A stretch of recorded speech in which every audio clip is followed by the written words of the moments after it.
Et puis pendant ce temps, de nombreux acteurs de la filière porcine étaient réunis à Pontivy dans le Morbihan. Beaucoup de producteurs qui réfléchissent à leur pratique et à l'évolution de leur métier dans un contexte qui est devenu difficile. Vous voyez plutôt ce reportage, il est signé Séverine Breton et Bruno Van Wassenhoff.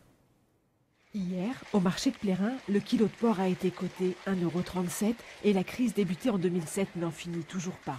Avec les hausses des prix de l'aliment, les trésoreries souffrent, mais les éleveurs réunis aujourd'hui à Pontivy veulent croire en l'avenir.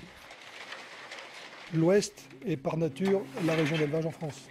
On a un climat adapté, on a aussi l'expérience des éleveurs en place.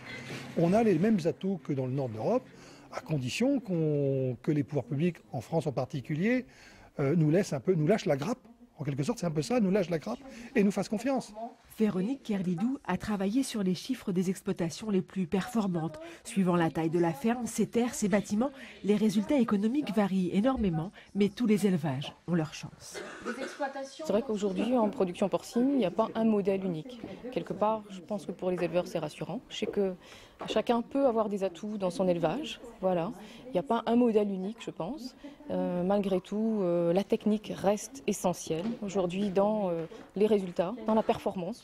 Malgré tout, les chiffres sont inquiétants. Dans l'Ouest, 20 000 porcs de moins sont abattus chaque semaine.